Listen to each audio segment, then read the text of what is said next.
Skeptical Veteran here, and I have to say, it's very rare when this happens, but I will give credit due when, or I'll give credit when credit is due. And I see a policy that Donald Trump, or an executive order that Donald Trump signed, that a lot of people are throwing a lot of hate on. And I can understand in some respects why they do, but let me explain why I think that this is actually not a horrible policy. By making English the official language of the United States, it creates an opportunity for remedial language classes and English as a second language.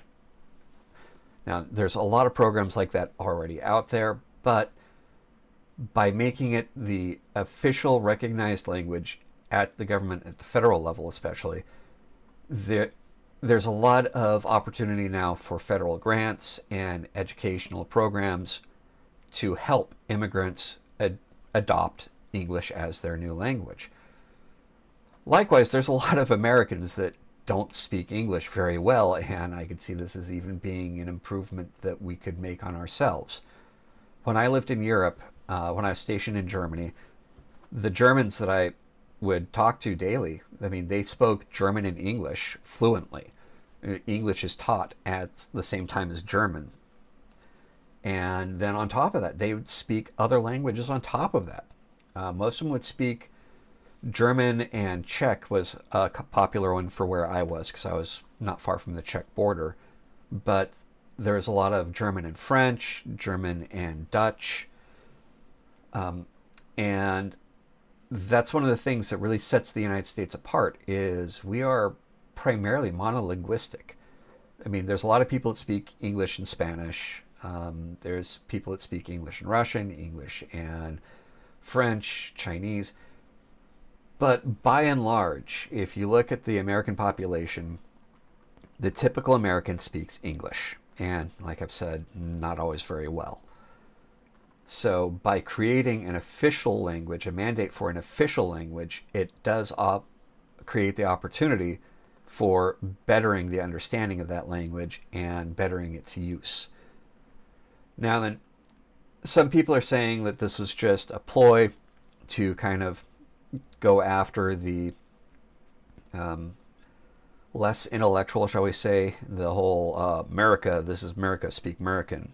And there are those people out there. It's not denied. Trump does have a very wide horizon of supporters. Not all of them are those intellectually challenged individuals that see nothing but a Lord and Savior in Donald Trump. There are a lot of people that do critically analyze his policies, and I applaud that.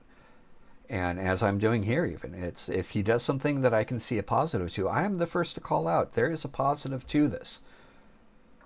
Now, where it goes from here, that is going to be seen. And this could just end up being just some edict that never evolves, never leads into any other programs or any other funding. But as long as he's doing something that I can see a positive outlay from, then I'll be the first to admit that, hey, here's something that we could try to use to make America great again.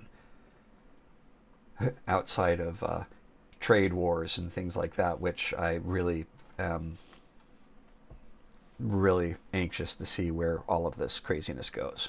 But at any rate, this is one that I think that is potentially right and could do very well. So if you have a different opinion about it, please leave a comment.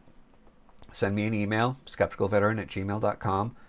I'm looking at setting up a Substack, and I've got my Facebook page more or less put together. And please communicate with me. Let's keep this dialogue going.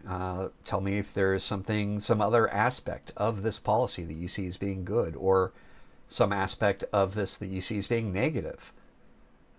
Because I can see where there's horizons or there's openings where negatives could come from it. But by and large, I think that there's a lot of positive that could come from this one. So, as always, take care of yourselves, and let's let's keep the dialogue going, and let's hold our politicians to a higher standard. You take care.